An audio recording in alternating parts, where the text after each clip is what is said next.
Agang mawawasak ng motor na to. Woo! Good morning, meron tayong gagawin dito na NMAX version 2 to. So bali all stock to, walang galaw makina. Gagawin na natin 232cc. So sa crank nya, ito plus 9 yung crank nya. Ayan, plus 9. Then sa block natin JBT 66mm. Tapos sa head natin 2326. Then radiator, throttle body 36mm. TSMP yung ating pipe. And Racing Monkey water pump. RS8 na torque drive.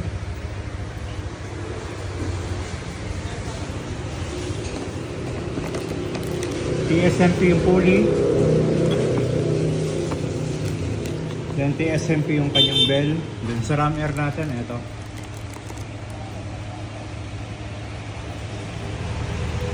Then gear, ignition coil, Kosopan. Then sa cover natin, ito. Yung parang CNC yata ito na Chuchu Bachuray. Okay. Then lahat ng hose palette. Then ECU natin RC Mini X. Parang hindi light to. Kasi ito dala-dala to nung may-ari. Dala-dala nila lahat yan. Light lang pala to. Light. Then sa mga panggilid, yan. Mga springs. Then tatapusin lang natin yung iba natin gagawa. Then install na natin ito lahat. Yan, so ito yung ating gear. So nililinis na yung head natin. So kakabit muna natin yung gear para makikipit kagad natin yung gulong. Ito yung ating gear. Sarpak mo lang yan dyan. Ayan. 1333 yan. You know. Ayan. 1333 for everybody. Ayan, ito yung ating secondary. Yan. So yan lang yan. Stock primary tayo. Bali ang tawag dyan, primary drive gear, primary driven gear, secondary drive gear, then secondary driven gear. Yan. Kabit na natin tong kanyang crank. Ayan. It's ano ba to? TRF. Yan. Mas na yan. Pwede natin isalpak. Up. Not smoothening. Tumatama. Ayan. Kabit na natin.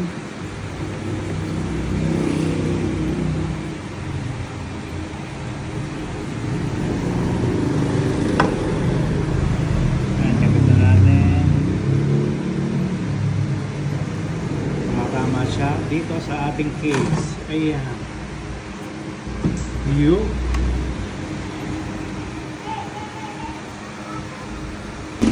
It is smoothening. So bali next natin dyan, tatakpan na natin yan. Then kabit na natin yung stator, magneto. Ayan. Sukat tayo ng deck height, ng shoulder ng piston. Ayan, labas ang piston ng JBT rito. Ito tatabasin natin.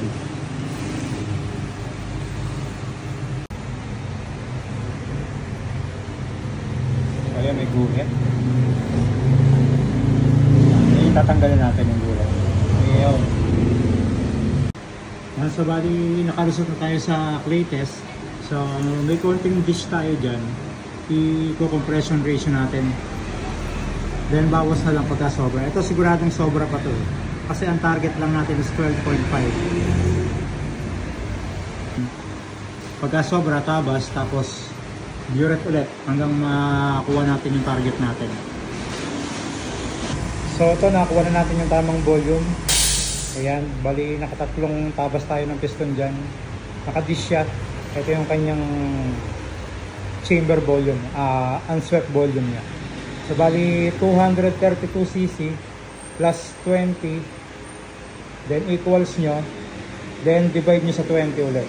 Yun yung compression ratio nya ngayon. Ayan. So nakakabit na yung ating degree wheel. Ayan, nakuha na natin yung totoong top dead center nya. Nakakabit na natin yung kanyang hand gear na i-valve flush na rin natin yan. Dahil next natin, kakabit na natin yung dial gauge. Yun, no? Kaya nakabit na natin yung dial gauge. So next natin dyan is tatiming na natin yung car. So sa pagtatiming yan, ituro ko na sa inyo lahat yan. Alam nyo na yan. So timing lang natin to.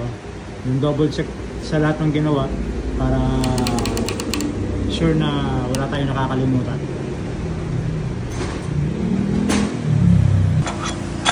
SMP tayo sa ating pole. Ayan. RS8 sa ating torque drive. DSMP sa ating lining. DSMP sa ating bell. Ayan. Ikot na lang yan. DSMP for everyone. So ayan, ready to install na. So naka racing monkey na water pump. Pagka magkakabit kayo ng racing monkey, kukunin nyo yung stock na o-ring kasi minsan tumatagas to eh. Kasi ito mga ano bang ano to? Chungkunchi na takip. So ready to install na to, then papaanda rin na rin natin. So yun, nakikabit na natin. So nagpalit tayo ng tensioner from manual, nagpalit tayo ng SWR na ano na tensioner. Ayan. Tatama kasi yung ram air. Ayoko naman putulin, pangit. Nakikabit na natin hose. Ayan, nakikabit na rin yung ating pipe. So bali for TSMP yan. TSMP. Here. Then next natin, itong kanyang ECU, kakabit natin. Ayan. Kaya nakikabit na natin yung ECU. Nasa unahan ako nagkakabit. Kasi pagka sa likod kinakabit yung ECU, nakakapotek. Ayan, tinitiran dito safe. Ayan.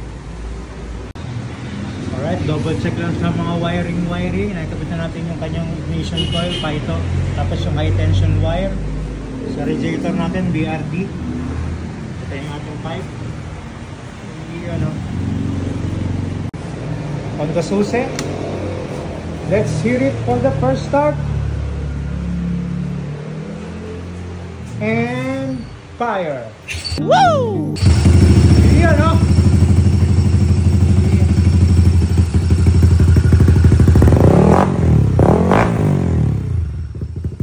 Responsible. It's enlivening.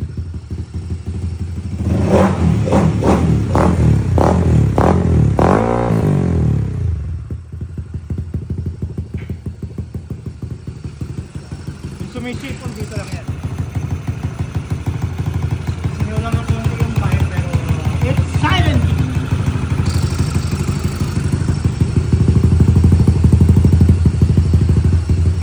Alright, so next natin dito, be-breaking na natin. Then nakalabas na yung wire ng ating ECU for tuning na din. Yeah. Alright, yes, tuning, breaking.